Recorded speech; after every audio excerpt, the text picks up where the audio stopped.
Okay, so let's talk about something Roy found out. By the way, SoFi just got level 1 options. I don't know if you saw that, Tanner. No, there's not a chance. This just came out. Yeah, you think that's an email? This is fake? You think it's fake? 100%. Why would it be fake? Well, I mean, just look at it. When have you seen an email? I don't know. I've never seen an email like this from SoFi ever. We now want to announce that level 1 options are now available on the SoFi platform. Why would they ever say that? I don't know. It just doesn't seem. Why would they call it level 1 options? Because I called it that, and they're calling me out. Yeah. Well, why? I think that. Why is SoFi community spreading fake news then? What's going on here? I don't know. It was a big thing on the SoFi week. I mean, maybe it's real, but they also released, their Plus subscription today, which was $10 a month. Look at how the email looked there, and now I cropped it a little bit. I'll show you, but like, it's a graphic. Yeah. Not a text. Like, I don't know. Okay, hold on. This is great. Let's talk about this compared to Hood Gold, and then we'll get to what Roy found over the weekend. So, do you think this is going to be successful? A $10 a month subscription, which is double what Robinhood's Gold subscription is? Well, it's $10 a month or free.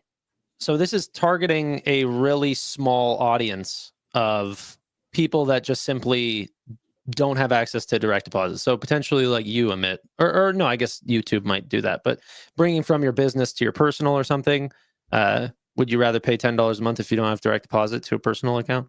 I don't know. So this is... Hold on. I thought the purpose of SoFi Plus was to make a subscription revenue service. You're telling me that's basically not the purpose of it right now. I think it's to capture the people that they don't have direct deposit for and that they can't monetize. See, this is the issue I have with SoFi. Robinhood's building a gold subscription product, and they're justifying you to pay $5 a month because there's value in the product. SoFi is doing this gimmick of trying to get you into the platform by setting up direct deposit and giving you $10 worth of free value per month, which is BS. It's not actually free value. It's just what they're saying is perceptually $10 of free value. I mean, like, does that make sense as a go-to-market strategy on a subscription product? I don't even know what you're saying. All it is just, hey, if you have enough money in your account, do you want to bump up your APY to 3.8%? No, what I'm saying is they want to build other forms of revenue that justify a tech multiple. One of those ways is to build a reoccurring subscription. And they're basically using it as a gimmick to just get people to set up direct deposit. No. It's not about that. I don't think that they're wanting a subscription business. They want people to... Oh, yes, they do. Noto was in the Goldman conference in November. Noto was hyping up the SoFi Plus. Yeah, I don't think it's for $10 a month. I don't think that's what they're looking for. I think that once people are paying $10 a month or they're doing direct deposit, that they will hold a larger percentage of their assets under management or spend more of their total wallet through SoFi. So, and gold is the exact same thing, but if people have a relationship like this with SoFi or the SoFi Plus where you get more benefits, you're not going to use multiple different brokerages or multiple different bank accounts. You're going to use just one because you're already paying for it. But there's a percentage of people that just simply can't do direct deposit. I thought the point was to monetize the 10 million users in a different way. That's what I thought. Like, well, it's something like close to 30% of them are already SoFi Plus. So like they're trying to do that. I think this is just closing the gap on there's a certain percentage of people that cannot do direct deposit. That's not the way they get paid. No, I get that. That's fine. I just thought the whole point of SoFi Plus was to get SoFi members to pay something extra a month that SoFi can make money off of because the features are so good that you'd be willing to pay. Like, this is totally not that. Well, it's not so then they can get $10 a month. It's so then they can have a deeper relationship with SoFi and stick with them longer. They say that SoFi Plus users take out more products than non-SoFi Plus users. That's what they want. Christopher Russo said, I'll pay $10 for level 1 options at this point. There you go. Just add that into the SoFi Plus recurring revenue subscription.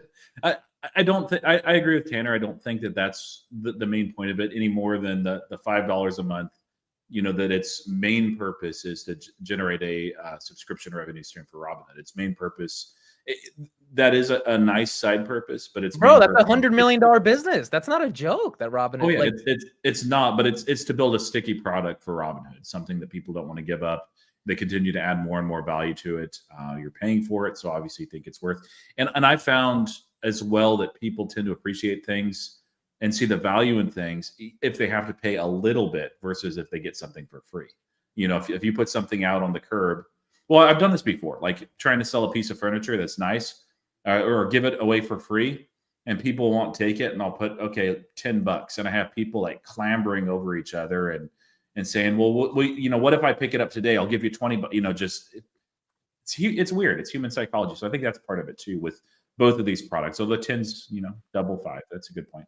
And I don't think it's nearly as attractive as Robinhood Gold, but it doesn't necessarily need to be. A few people take it and they're adding some value to the ecosystem. It'll make it a little bit more sticky product. So this is just surprising me because when I listened to Noto in November, he was pitching this as a new subscription service that would be, another revenue stream for at least maybe I interpreted it wrong.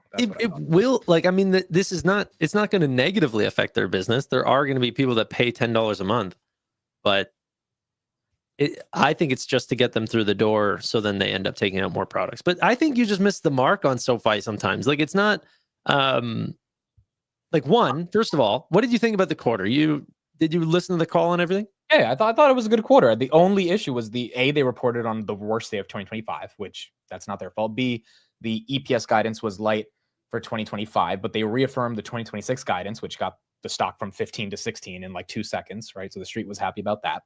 I don't think it was a bad quarter at all. My beef with SoFi has always been they don't care enough about the product. And when you make a subscription product, the whole point is to give so much value for so cheap, like a Costco type of model, which is what Noto literally referenced in that freaking Goldman talk. He referenced Costco, and now it's like, oh yeah, it's $10 a month, but it's really just to get you to have direct deposit. Well, in that Goldman talk, he also referenced, and he said this was the best macroeconomic time in the last 7 years since he's been the CEO. And then they come out with this guidance, and it's like, I don't know that was Anthony Noto. That might have been somebody that just maybe an Anthony Noto impersonator, possibly, that was in that conference. You weren't a fan of the guidance? No, I don't think many people were. It was really weird that at one moment they would say, or he would say, actually 2 different instances, how amazing the macro lines up for SoFi, all these massive tailwinds and everything. And then they would come out with their typical conservative guidance to the extent where they didn't have a triple beat. They had a double beat, and they beat as far as guidance on revenue, but not on EPS. Taxes, yes, is part of the reason, but still. And the tech guide, by the way, not good. It was a decent quarter. I gave it a B grade, but yeah. Hopefully Robinhood is better. They don't guide. That's one thing that we brought up is it's super nice that Robinhood doesn't do guidance. So we just have to worry about, okay, are they going to beat on EPS? Are they going to beat on revenue? Good enough. They give the last month's numbers. So yeah, and that's better. Again, the only reason that's not guidance. That's not they're filling in what has already happened, but they've not 2025 has not happened. SoFi doesn't know what's going to happen for the rest of the year. Saying that December numbers have come through and Robinhood is giving what they literally came out with, that's not guidance. That's just giving us numbers early. Yeah, that's fair. And it's because obviously Robinhood's business is more contingent on market dynamics. The only reason I brought this up again, it's not to pick a bone at SoFi or anything, but it's weird. I was pitched that this was going to be a subscription service that they were trying to get millions of people to pay $5 a month on, like Hood, and then we could compare them. But now it's just that's not the purpose. The purpose is to get you through the door. And you could say that's Robinhood's purpose, but then Robinhood charges you $5 a month. So they make $100 million. That's a product-led approach in terms of their go-to-market. Whereas for SoFi, it seems more like a gimmick of just getting you in the door to set up direct deposit. I think the difference is too, is that, the amount of money that Robinhood can make on your deposits is a lot different than the money that SoFi can make as a bank. And so they don't need your $5 a month. And that's fair. Yeah. It's a little different. I think almost Robinhood needs that to fill the gap.